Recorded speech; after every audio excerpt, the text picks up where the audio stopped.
The best wedding gift you can give me is disappearing from my life.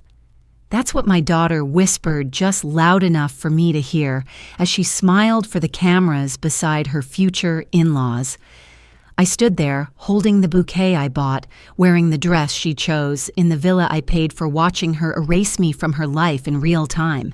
And in that moment, I knew I wasn't a mother anymore. I was an obstacle. Before we dive into today's story, take a moment to share where you're watching from. We love seeing how our stories bring people together from every corner of the world. Your thoughts and comments are what make this community so special, and we're truly grateful to have you here. If you haven't already, don't forget to hit that subscribe button and turn on notifications so you never miss a new story filled with drama, resilience, and unexpected twists. Now settle in, get comfortable, and maybe grab your favorite drink, because this is a tale you won't want to miss. Let's get started. The desert sun had just dipped beneath the horizon, casting a fiery red hue across the towering rock formations of Sedona. Warm amber lights began to string across the boutique resort's garden, glowing gently above the rehearsal dinner tables dressed in crisp white linens and crystal glassware. A quartet played softly, each note fluttering in the dry desert air like a fragile promise. Evelyn Hart stood at the edge of the celebration, her dress simple but dignified, her hair neatly pinned back. She scanned the tables, making sure everything was perfect. It wasn't her style to fuss, but today, her only daughter's wedding rehearsal deserved grace.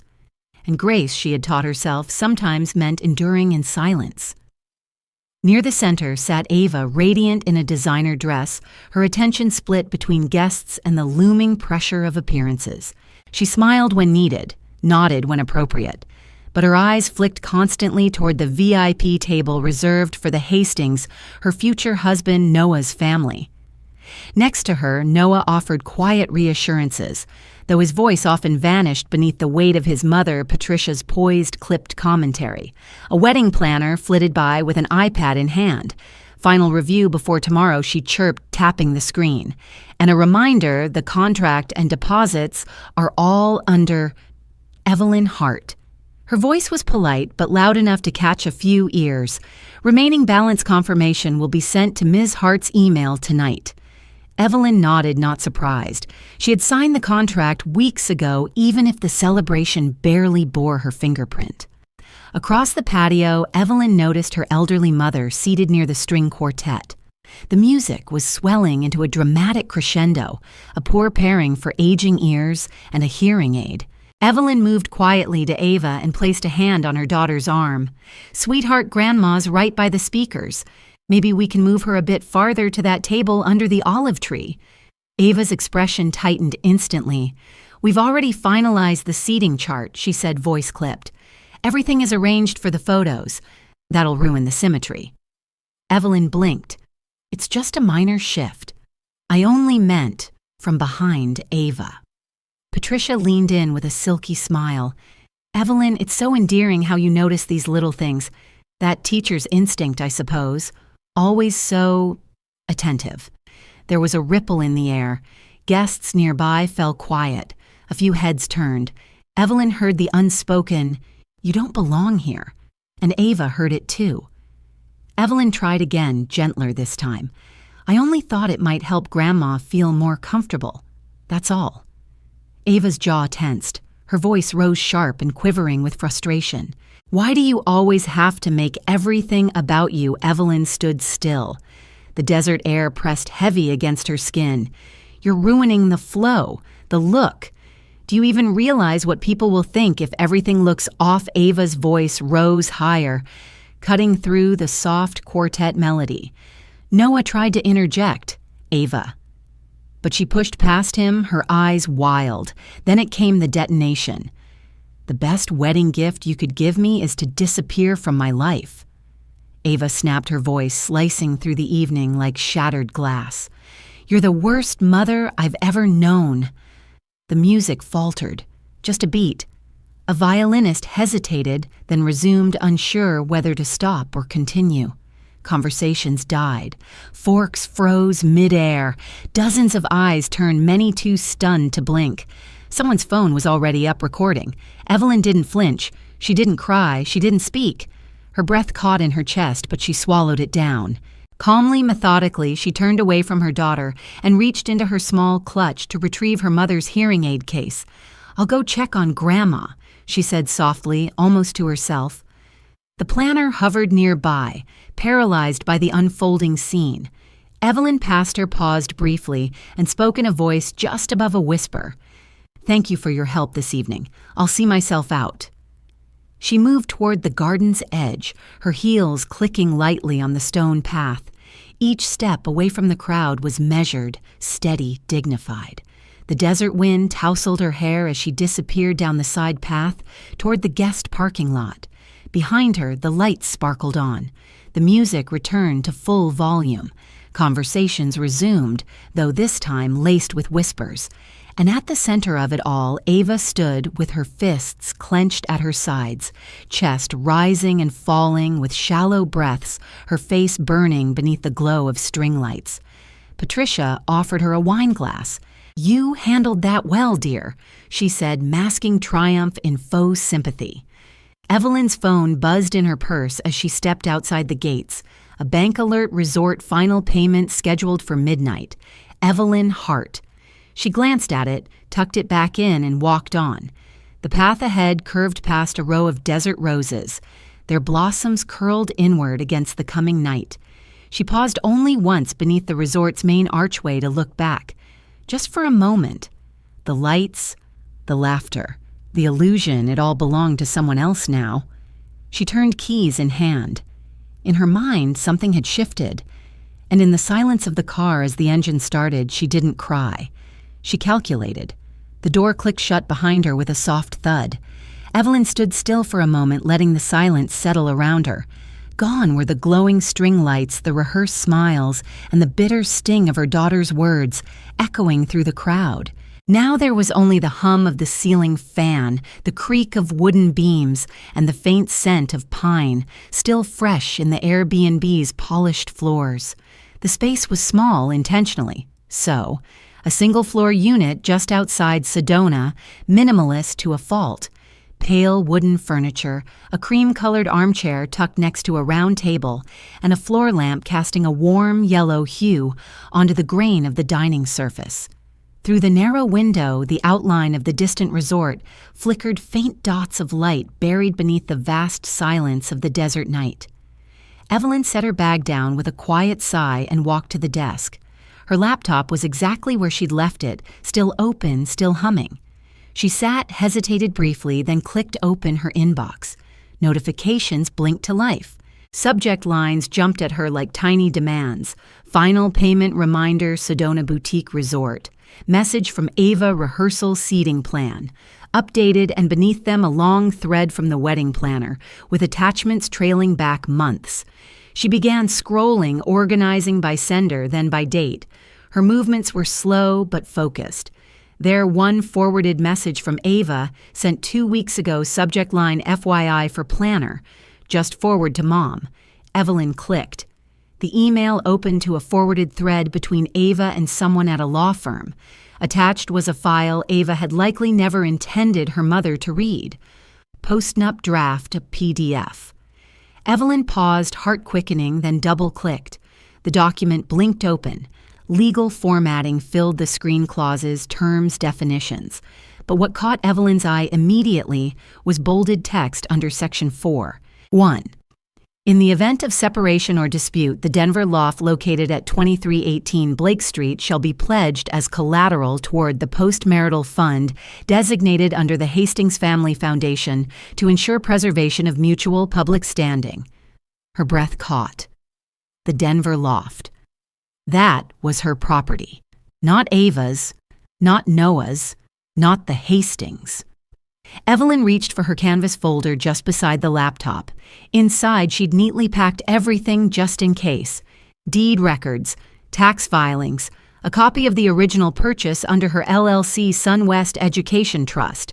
She flipped through them, cross-referencing the address. There it was, 2318 Blake Street, Denver, fully purchased 5 years ago in cash, under her LLC. No liens, no co-signers. No mention of Ava or Noah.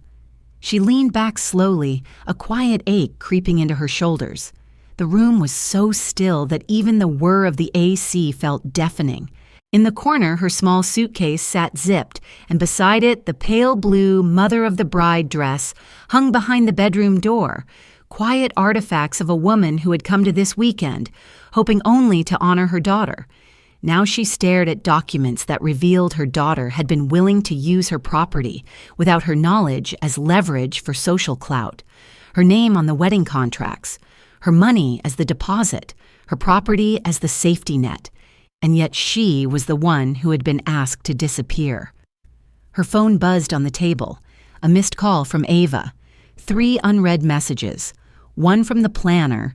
Sorry again about tonight, just making sure everything's okay. We'll follow up about balance. She didn't answer. She didn't type. Instead, Evelyn closed her eyes for a moment and let the memory of Ava's voice from earlier ring again in her ears. You're the worst mother I've ever known.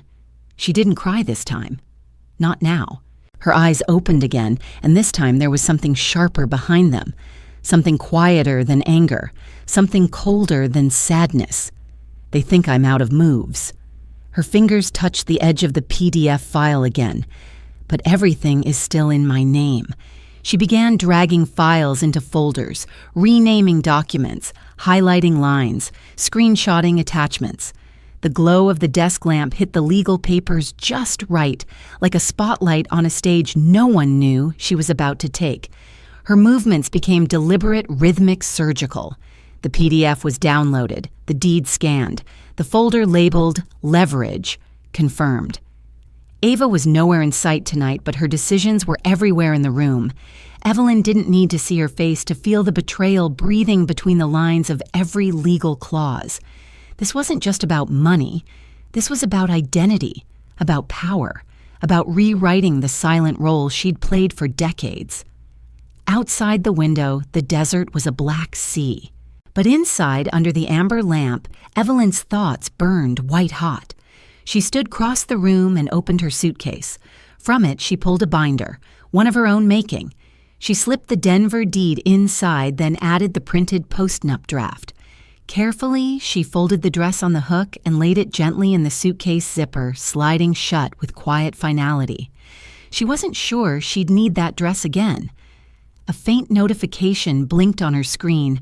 Resort final payment due, tomorrow 10:00 a.m. She looked at it, let it sit. Then as her hand reached for the coffee pot, a thought bloomed. They prepared contracts behind my back. Now it's time I draw my own. The mug shook slightly as she poured the tremble barely noticeable, but her gaze was steel. The fan creaked overhead. The desert chirred with distant crickets. Her laptop screen shifted to her inbox again. She typed Hastings Foundation into the search bar. A subject line surfaced, brand brief, foundation launch assets. She clicked. The cursor blinked on Evelyn's screen, a rhythmic pulse in the dim light of the Airbnb's kitchen nook. The yellow glow from the desk lamp had faded into a murky blend, with the pale blue light from her laptop casting quiet shadows across the cluttered table. Pages of printed contracts, scribbled notes, a mug of coffee now lukewarm and forgotten. This wasn't the evening she had imagined for herself. She typed in a search Hastings Foundation brand brief. The results loaded instantly. One thread stood out sent by the wedding coordinator, CC'd to Ava, and several team members from the Hastings Foundation. The subject, Wedding Week. Final press assets plus brand brief. Evelyn opened the thread. The attached PDF loaded slowly, pages flickering into view. She scrolled past the title slide, past the glitzy logo of the Hastings Foundation, layered over soft gold gradients, past the smiling headshots of Patricia Hastings and her board of directors. Then she reached the meat of it. Initiative launch timeline. Hastings Women Forward. Evelyn's eyes narrowed. She hadn't heard of this initiative before. Below the heading was a meticulous breakdown, launch announcement wedding reception Saturday evening. MC script includes formal tribute to multi-generational impact of Hastings women and their allies. Media kit quotes press photos, impact statistics. Funding acknowledgement, initial scholarships to be announced and symbolically granted to recipients in attendance. She stared harder. In the corner of the timeline slide, in smaller text, was a footnote funding, provided in partnership with the Hart Scholarship Fund Est. 2004? Her breath caught. No. She scrolled rapidly to the appendix to the financial breakdown. There it was, a pie chart labeled Initial Capital Sources. Of the total seed funding listed $150,000, nearly 85% was tagged under legacy programs, Hart Scholarship, private endowment, her life's work. She clicked into the metadata, then into the supporting contracts attached at the end of the PDF. One page, signed. Ava Hastings, signature clear as day, dated 3 months ago. The document bore the title Partnership MOU, Hart Scholarship, Co-Branding Integration. Evelyn sat very still. Her heart wasn't racing anymore. Instead, a cold clarity washed over her. This wasn't an oversight. This was a quiet heist, carefully orchestrated, strategically buried in wedding logistics. Framed as legacy alignment, the initiative aimed to absorb her decades-long scholarship for single mothers into a sleek rebrand, erasing Evelyn Hart's name and replacing it with the Hastings crest. She stood up. The chair scraped softly against the wooden floor. Evelyn walked to the printer on the counter and hit print. The machine came to life with a low buzz, the warm scent of toner rising. One by one, the pages began to feed out. First the initiative timeline, then the press kit, then the signature page. She stapled them neatly and slid them into a fresh folder, labeled simply Foundation. But before she returned to her seat, something caught her eye on her desktop, an old folder labeled Ava Childhood Scans. For a moment she hesitated, then she clicked. The thumbnails appeared in rows: birthday parties, preschool graduations, a tiny Ava in pigtails with frosting on her cheeks. Evelyn stared at a photo from their tiny apartment in Tempe. Ava, age 4, holding a crayon drawing with the words, "Thank you, Mommy, for books and hugs." A muscle in Evelyn's jaw tightened. She closed the folder. She returned to the kitchen table and continued sorting. On her left, the post-nup property folder. On her right, now the foundation file. The noise from her phone buzzed again. 2 messages. One from the planner, just confirming MC script. Okay for rehearsal. Another from Ava Mom. We need to talk. I didn't mean everything I said.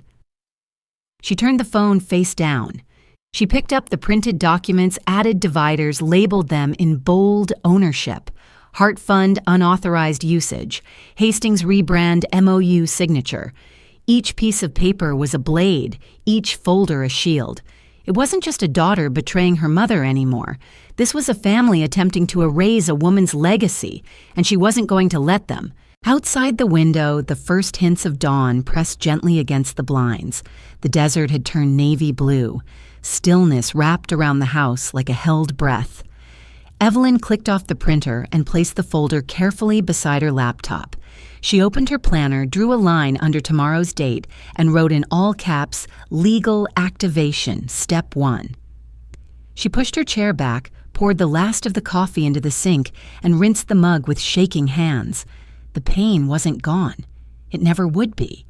But in its place now stood something sharper. Resolve. She returned to the table, placed both folders into her bag, zipped it shut, and turned off the desk lamp. Tomorrow she would begin. Not with confrontation, but with action. Her fingers hovered over her phone for a moment before unlocking it and tapping into the resort's contact page. She pressed call, and the line began to ring. The first light of morning crept silently through the gauzy curtains of the Airbnb, casting soft golden threads across the wooden floor. Evelyn stood in the middle of the living room, still dressed in the same navy blouse, from last night's sleeves rolled to her elbows. The same table where she'd pored over contracts now stood organized, every folder squared, every document sorted like instruments laid out before surgery. Her phone buzzed again, then again, and again. Planner. Ava. Unknown number. The screen flickered with calls and messages stacked on top of one another like a digital avalanche. Evelyn tapped the side of the phone, silencing it, and flipped it face down. Then she picked up the thick binder labeled Wedding Contracts, turned to the tab marked Legal, and ran her finger down the page until she found the clause, Cancellation from Termination Responsible Party, Evelyn Hart. It was her name, her authority, her line in the sand. She picked up the landline phone provided by the Airbnb and dialed the resort's main number. It rang 3 times before a crisp voice answered. Sedona Canyon Resort. How may I direct your call? I need the events department. Evelyn said calmly. 1 moment, please. There was a pause, then hold music, classical guitar, and desert wind, and then a new voice. This is Mallory from events. How can I help? Evelyn didn't hesitate. This is Evelyn Hart. I'm the responsible party listed on contract, War84297, for the Hastings wedding this weekend. I'm exercising the cancellation and termination clause, effective immediately. The line went quiet. Then I'm sorry, you're canceling the event. That's correct, Evelyn replied. Please refer to the legal provision under Section 7A1. I am authorized to terminate without the consent of any other party. A muffled rustle of papers, some shuffling and the click of a keyboard echoed faintly through the phone. I'll have to confirm this with the planner. She's not the responsible party, Evelyn cut in, her voice steady but firm. I am. You may speak with your legal counsel if necessary. As if on cue, Evelyn's phone lit up again. Call incoming planner, then again. Ava. But she didn't flinch. Back on the landline, the resort manager returned, voice subdued. Yes, Ms. Hart, it's confirmed. We'll begin the cancellation procedure. There will be a termination fee. How much? Evelyn asked. 40% of the initial deposit due immediately. Evelyn didn't blink. Send me the payment link. Would you like to speak with someone first? We can arrange. No, she said. Just send it. An email pinged her inbox. She tapped the link. A bank alert popped up. She entered her password, then paused briefly as the 2-factor code arrived. She typed it in. Transaction complete. Her pension funds would feel the blow. But freedom had a price. The resort manager's voice, now tinged with disbelief, came back on. We've received payment. I'll send a full confirmation to your email within the hour. Evelyn nodded, though no one could see. Please do, and mark the file closed. She hung up. Next, she scrolled through her saved contacts and tapped on florist. Marisol Floral Studio. Hi, this is Evelyn Hart. I'm canceling the wedding order for the Hastings event at Sedona Canyon this weekend.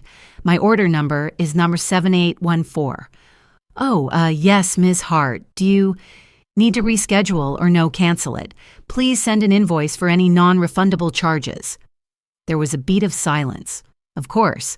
We'll email that this morning. Evelyn repeated the process with the photographer, the string quartet, even the specialty cake decorator. Each time she referenced the terms of cancellation, quoted the order number, and requested written confirmation. No room for emotion, no cracks in her tone. The Airbnb was quiet except for the subtle mechanical hum of the mini printer, feeding out pages one after another as emails arrived confirming each cancellation. One for the resort, one for the florist, one for the string quartet. Each sheet slid out like a soft drumbeat. Thump, thump, thump. Death notices for a wedding. Her folder labeled cancellations thickened. Then she opened her laptop, opened her encrypted drive, and clicked into her legal contacts folder. She found the number for Mark Chen, real estate attorney Denver, and hit dial. Mark, it's Evelyn. I need to move forward with selling the loft. We've got an all-cash buyer lined up, and I want to close fast. Are you sure? Mark asked, sounding groggy. You know the market's in flux. I'm not asking for advice. Just get me the updated disclosures, check the LLC status, and coordinate a virtual closing. I'll sign everything electronically. He cleared his throat. Give me 3 hours. I'll text you a schedule. Good.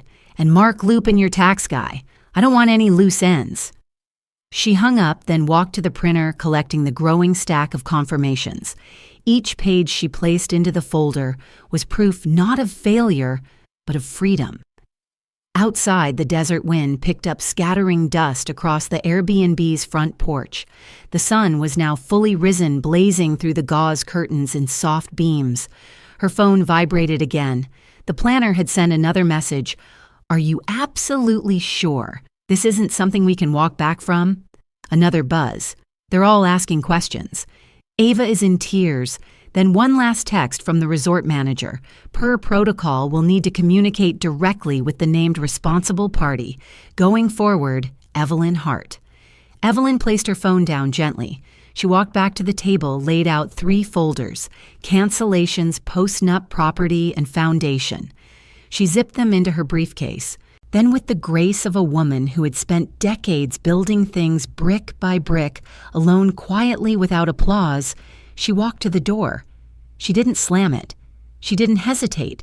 She simply opened it and stepped out into the morning.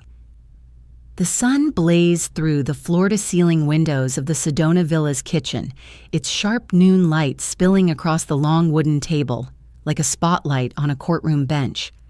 3 folders sat neatly in a row labeled Wedding, Education, and Property, each tabbed and organized with the precision of a trial exhibit. Evelyn stood at the head of the table, back straight, hands calmly resting on the edge of the folder labeled Wedding. Her face was unreadable. The front door burst open. Ava charged in first, her breath-ragged phone still clutched in her hand. Noah followed his jaw, tight eyes flicking between Ava and Evelyn.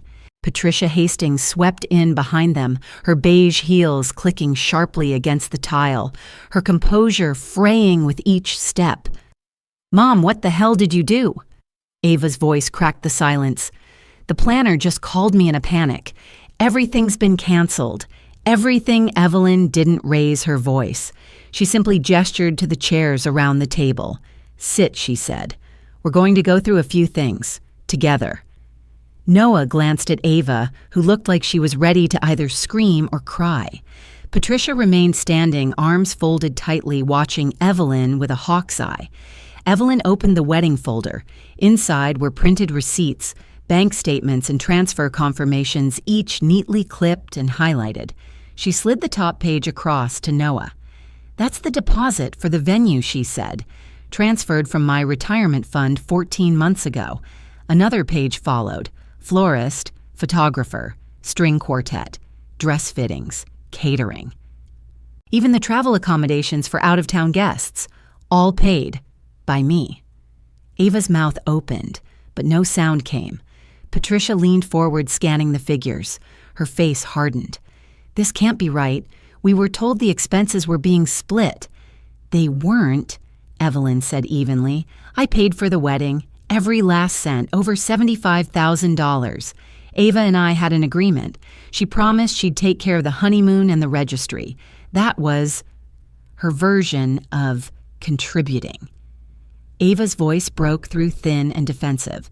"You said it was a gift. You said I said I'd support you.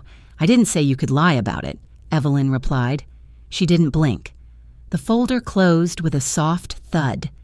Evelyn opened the second, Education. Inside were spreadsheets, loan payoff letters, bank transfers, tuition receipts from undergrad and graduate school, even emails between Evelyn and financial aid offices. She slid a single summary page toward Patricia. "This is the cost of Ava's education tuition books housing. Over the years, I paid down the loans myself. It took over a decade." Patricia's face reddened. "We were told she worked through school. She had part-time jobs," Evelyn acknowledged. "But they covered barely a fraction. The image of self-reliance she's sold you, it was curated. I don't fault her for that. We all wear masks sometimes. But when you build a relationship on a mask, it will crack eventually." Ava stood motionless, her face, pale lips pressed so tight they were nearly white. Her hand trembled as she picked up one of the receipts. Her eyes scanned the page but didn't seem to absorb it. Noah sat back, expression unreadable. His eyes drifted toward Ava, then back to Evelyn. And now, Evelyn said, opening the third folder, we come to the property. She pulled out the deed to the Denver loft. "This is the title for the loft. It's under an LLC registered to me. You can check the ownership." A pause. Then she added, "It's already under contract. All cash buyer. Closing next week." Ava recoiled. "You sold it, I did. You knew we were going to move in." "No, Evelyn corrected you assumed. I never agreed to hand it over. You made plans for something that wasn't yours." Noah leaned forward, staring at the deed. "You're saying the loft was never hers. You were selling it this whole time." Evelyn nodded. "Correct. And Mark Chen, my lawyer, has the closing documents ready." A silence fell like a curtain. Patricia's face twisted a complex blend of offense and disbelief. She wasn't used to being on the back foot. Ava's eyes welled with tears. Anger, shame, humiliation all mixing in the gleam. "You're doing this to humiliate me," she said quietly. "I'm doing this because I'm tired of pretending," Evelyn replied, "of watching you rewrite the truth while spending what you didn't earn." The doorbell rang. Everyone flinched. Evelyn didn't move. A moment later, the delivery man's voice echoed from the hallway. "Fresh florals for the Hastings wedding," Evelyn called back. "That's been canceled. Please return the order." There was a pause. Then the quiet thud of the cart turning around, the sound of wheels receding down the path. The door clicked closed behind him. No one spoke. Evelyn looked down at the 3 folders, then back up at the stunned faces surrounding her. "All contracts," she said, her voice calm and clear. "All documents bear my name." The silence in the kitchen was no longer just awkward, it was absolute. Patricia's lips thinned, her shoulders drawn tight. She reached for her handbag, fingers trembling slightly as she gripped the strap. Her eyes flashed not with tears, but with the fury of someone whose control was slipping. Evelyn didn't move. She didn't raise her voice. She didn't gloat. She simply closed the final folder, stacked them neatly again, and stayed seated, composed, unmoving as the air in the room turned sharp. Patricia broke first. She pulled out her phone, stepped toward the hallway, and hissed into the receiver, "Get me my attorney, now." The door swung open behind her, and just like that, the next storm began to roll in. The living room of the villa had gone dead silent. The afternoon sun sliced through the half-drawn curtains, casting long, accusatory beams across the glass coffee table. Evelyn sat poised, in immovable hands resting atop the same leather file bag that had upended the morning. Across from her, Patricia Hastings adjusted her glasses with a deliberate calm that barely masked the tightness in her jaw. Noah stood behind his mother, arms crossed, visibly conflicted. Ava sat beside Patricia, shoulders hunched, fingers twitching against her thigh. "I hope you understand the damage you've caused." Patricia began, her voice clipped like a prosecutor opening her case. "The cancellation of this wedding on such short notice has not only humiliated our family, but triggered financial liabilities that exceed several $100,000. She leaned in slightly, her gaze sharp. "The Hastings name is not one that can be publicly toyed with. We are prepared to take legal action to recover costs and protect our family's standing. You've forced our hand, Evelyn." Before Ava could interject, Evelyn calmly reached into her bag and withdrew a thick, clearly labeled file fund. She laid it flat on the table, tapping the label once with a fingernail. Then with quiet precision, she opened it. "I anticipated this," she said coolly, not looking at Patricia yet. From inside, she extracted a printed brand brief, the Hastings logo stamped in navy across the top, and a stapled contract with Ava's signature prominently on the final page. A paperclip secured the documents together, but Evelyn slid them apart and turned the brief to face Patricia. "If you're going to threaten court, then you should be aware of what discovery might uncover." Patricia blinked. Noah shifted his weight.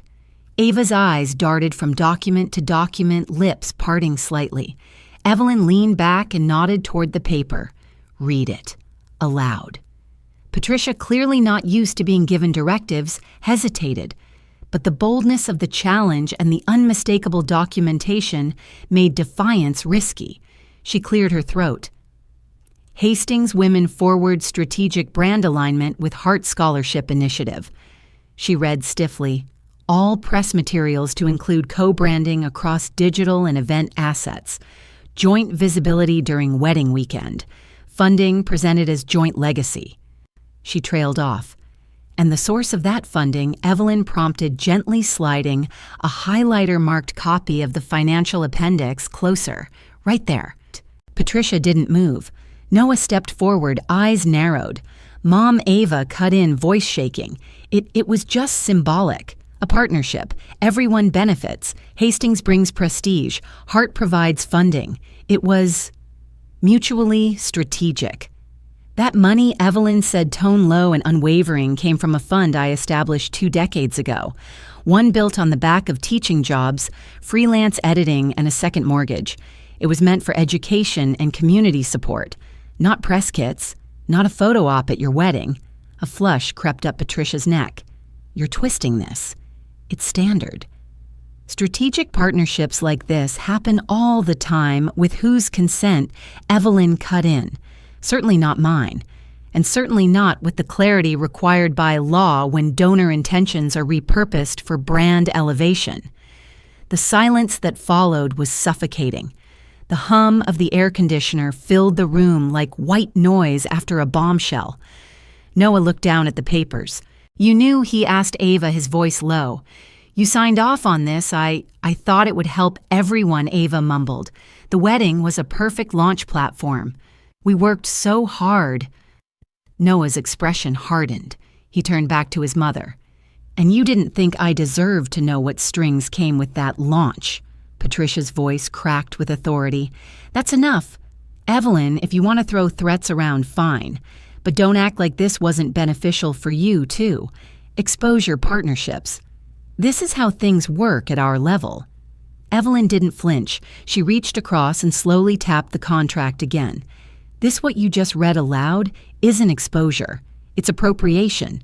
And if you proceed with any legal action against me, Discovery will lay bare every email thread, every internal memo, and every dollar trail. The word discovery hung in the air like a thunderclap. Patricia's face paled slightly. She glanced at her phone, hesitated, and then slowly placed its screen down on her lap. Noah's arms, now uncrossed, looked not at his mother, but through her. Ava tried to speak, but no sound came out. Her fingers hovered over the edge of the contract as if to sweep it off the table, but stopped midway. Evelyn continued, voice low and calm. You can make the next move. But understand this. Everything you just heard, I'm willing to testify under oath. There was nothing else to say. In the far corner of the room, the sun had shifted. Light hit Patricia square in the face. Her chin lifted 1/2 inch. She stood abruptly, straightening her skirt. We'll see, she muttered. Ava instinctively reached out for Noah's hand. He didn't take it. Instead, he turned to Evelyn, then back to his mother. We need to stop this, he said quietly, a warning or a plea. No one replied. And as Patricia strode toward the hallway, her heels clicking with angry precision, the only sound that followed her was the faint vibration of a phone unanswered. Evelyn watched her go without blinking. The file labeled Fund remained open on the table, its pages splayed like evidence already entered into record. Scene fades. The midday sun pierced through the floor-to-ceiling windows of the villa's kitchen, turning the wooden table into a slab of radiating heat. Light refracted off the polished surface, catching the edge of the documents meticulously arranged across its folders, labeled Property Wedding Fund, and at the center, the now infamous brand brief. The kitchen was sterile in its stillness, broken only by the low hum of the refrigerator and the distant purr of traffic filtering through the closed windows. Noah stood at the head of the table, his eyes locked on the pages like they were foreign scripts he couldn't unsee. He hadn't spoken in minutes. Patricia and Ava waited his mother with her arms folded tight, Ava with a tissue crumpled in her hand, twisting and untwisting it like a metronome of nerves. We need to stop this. Noah's voice cleaved through the silence, clear, steady. Not loud, but unmistakably final. Patricia's head snapped up. Ava blinked as though slapped. Evelyn didn't flinch. I'm postponing the wedding, he continued. And I want a full audit of the Hastings Foundation, especially any funding or partnerships connected to this event. His words detonated across the room like a courtroom verdict. "Noah, what are you saying?" Ava's voice cracked in disbelief. This is our wedding, our families, our future." He looked at her then. "No hate, no accusation, just disappointment. I'm saying we can't build something real if it's already rooted in lies." Patricia stepped forward, voice cool and urgent. "Noah, this is all a misinterpretation. Marketing missteps, sloppy paperwork, that's all. The press kit wasn't meant to deceive. Ava's signature, likely a rush job under pressure from our PR team." Noah held up a hand. Don't try to spin this like a campaign brief. That fund, that's Evelyn's life work. Her name isn't a tool for your press exposure." Ava turned pale. "We didn't mean to steal." "You didn't mean to get caught."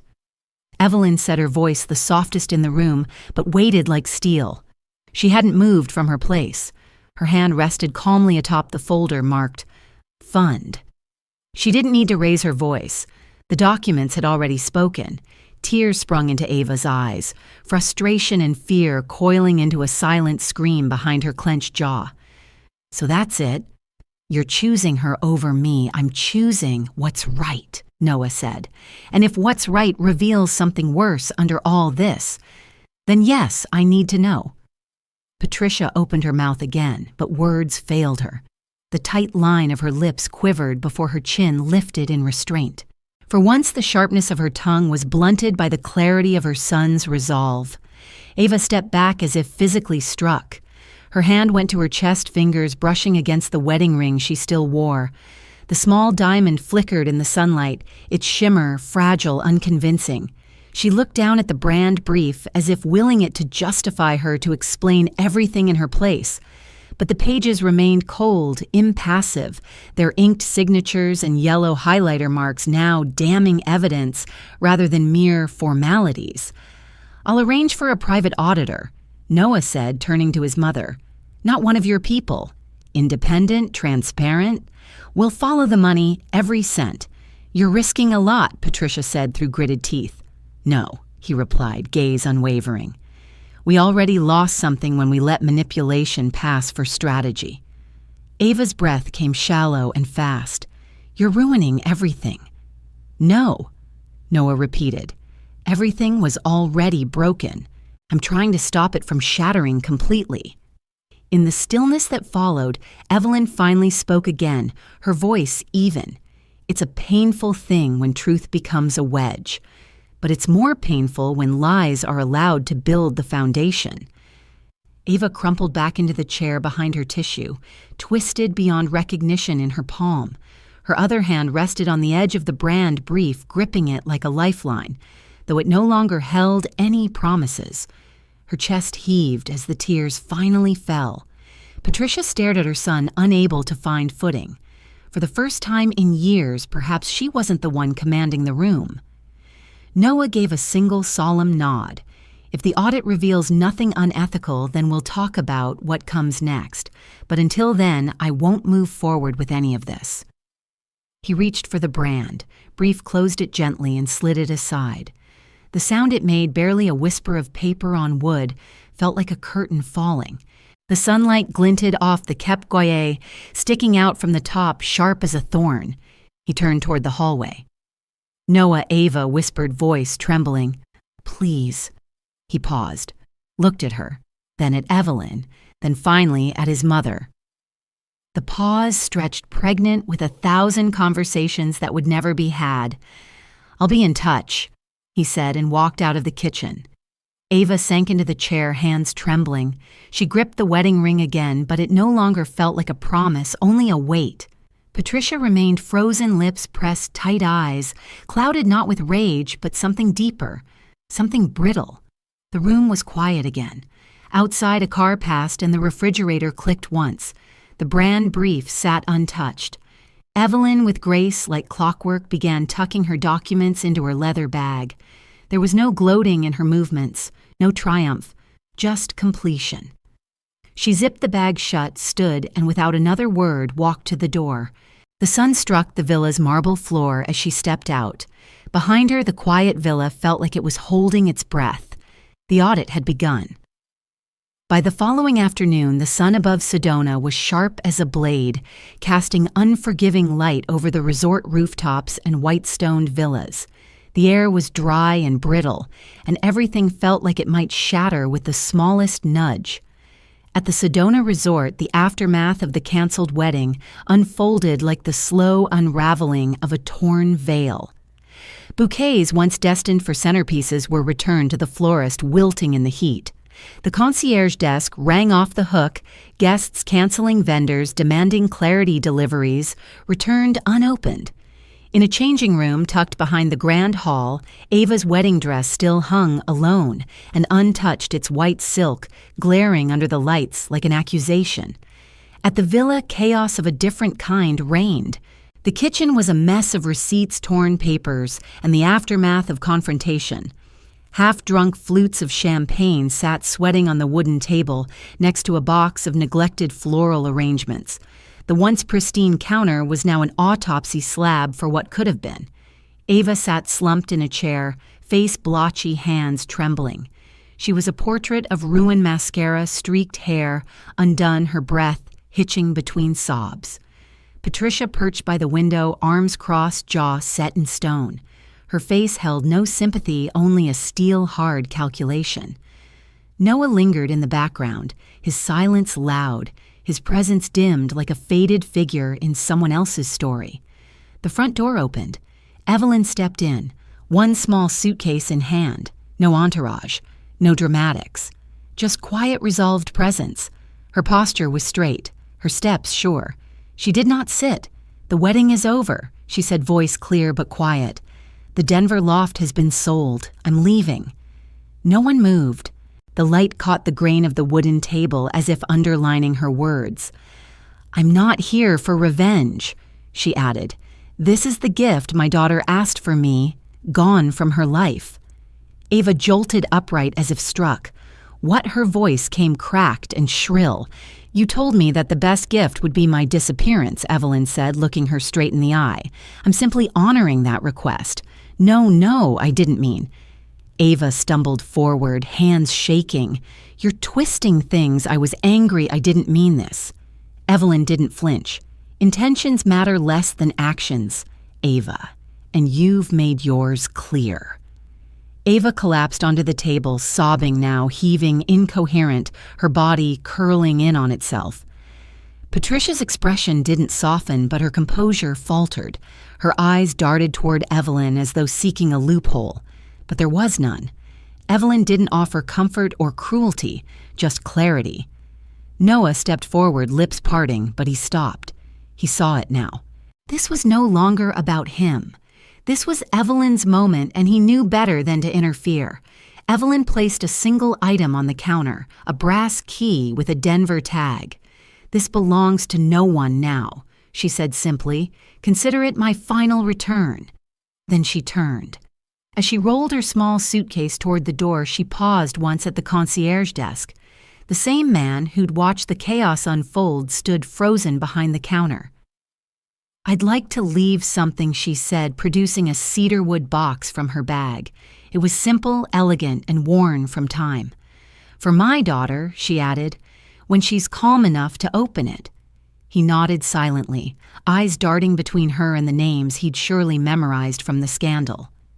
Inside the box, though Ava wouldn't see it yet, lay a photograph of a 6-year-old girl sitting joyfully on her grandfather's shoulders, laughing in a sun-drenched garden. Her hair was wild, her smile pure. Tucked beside it, a note in Evelyn's careful script. "Origin is not a choice. The path is. Choose wisely." The door to the resort closed behind her with a soft click. Back at the villa, Ava's sobs had quieted to small staccato hiccups. Patricia remained still trapped in her own fortress of silence. Noah crossed to the key Evelyn had left. He stared at it, not as a son losing an inheritance, but as a man realizing the true cost of silence. Outside, Evelyn slipped into her car. She didn't glance back. In the rearview mirror, Sedona receded brick by brick. The red desert stretched behind her like a final page turned, and the cracked land mirrored everything that had broken over the past few days. But ahead, beyond the sun-blasted highway, waited the soft promise of Oregon's coastline. She thought of the small cabin she once mentioned tucked into pine trees and looking out over the Pacific. Cool air, the sound of waves, a place to begin again. She didn't cry. She didn't smile either, but a stillness settled inside her, the kind that came only after long battles, after truth had been spoken, dignity reclaimed, and doors quietly closed. Not everyone gets to choose the beginning of their story, but endings Evelyn chose hers, and that choice was freedom. A week had passed since the villa imploded in silence and grief. The air in Sedona still baked the sandstone cliffs outside, but inside the Hastings family's luxury hotel suite, the temperature was measured in tension. Heavy drapes filtered the afternoon light over a walnut table, where a thin layer of dust had settled on top of untouched coffee cups and a sleek leather portfolio. Noah stood by the window, his back to the room, holding a thick folder close to his chest like a shield. His silhouette was half lit by the sun bleeding across the red rocks. Behind him, Ava sat stiffly at the edge of a leather chair, eyes swollen from days of crying. Her hair was pulled up hastily, uneven strands falling to the side. Patricia moved like a ghost in the background, pacing silently, phone in hand, her glances toward the door more frequent than toward her children. Without turning, Noah spoke. The audit came back. The words hovered. He walked to the table, laying the folder down gently. It landed with a weight that silenced even Patricia's restless steps. Internal Audit Summary, Hastings Foundation. The cover read. Noah opened it and began flipping pages, not dramatically, just precisely. This was initiated a week ago. Emergency internal review. Scope limited to financial streams, email correspondence and branding documentation related to the Hastings Women Forward initiative. Ava blinked rapidly. Her fingers gripped the hem of her dress. He pointed to a page with color-coded highlights. Here's where it begins. Funds diverted from the Hart Scholarship. Evelyn's program moved into a holding structure before being funneled into the new Hastings initiative. He tapped the timeline. This, he said, is the exact week the wedding announcement went live. And here, he flipped again, are the promotional materials and media KPIs that align with your dress, reveal the venue announcement, even your feature in Sedona style. They scheduled the rebranding rollout to coincide with our engagement. Ava's mouth parted, but nothing came. They used her name, he said, and buried her foundation beneath press releases and logo redesigns. He handed her a printed page supplemental contract documentation. You signed off on it, he said. End of page 2. She scanned the sheet, and there it was, her signature dated next to Patricia's. I thought it was honorary, she whispered. I never touched the money. I didn't manage the accounts. You didn't ask. He cut in calm but cold. You never questioned why a charity honoring women suddenly bore your initials, or why your bridal photos doubled as campaign visuals. Her voice cracked. I just wanted to belong. That's the problem. He reached into his pocket and removed the engagement ring. It clicked softly as he placed it on the walnut surface directly in front of her. I can't marry someone who builds their future on a lie. The words dropped like a blade. Patricia stepped in just as Ava let out a stifled sob. The older woman's lips parted, ready to defend negotiate salvage, but then her eyes caught the spreadsheet Noah had left open. She saw the money trails, the signature, the media rollout, and she said nothing. Noah gathered the documents calmly. He placed a full copy of the audit in front of Ava. Keep this. Read it. Don't tear it up like a scandal. Understand it. He turned toward the door. I'm not doing this out of cruelty, but the person I loved, she would have wanted to know the truth, and now I'm not sure who you are. She didn't move. Her fingers brushed the edge of the ring but didn't dare touch it. Noah paused at the door. The handle turned, but he looked back once, eyes unreadable. Then he left. Ava stared after him, unmoving, until the sound of the elevator chimed faintly in the distance. She looked down. The audit, her signature, the ring. Her reflection wavered in the glass of the table. And then, as if on instinct, she clutched the audit and hugged it to her chest, not out of denial, but as if the truth might one day save her too. The Sedona sunset cast long shadows across the suite, and the ring glinted under the fading light, like a final period at the end of a sentence no one wanted to finish. The Sedona resort had been stripped bare. No white linens, no floral arrangements, no music echoing off stone walls.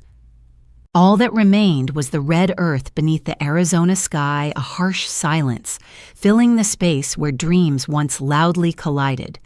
Ava returned alone. Her heels sank slightly into the gravel as she stepped onto the now abandoned grounds. In her hand, she carried a small cactus wrapped in brown paper purchased from a roadside vendor on her drive in.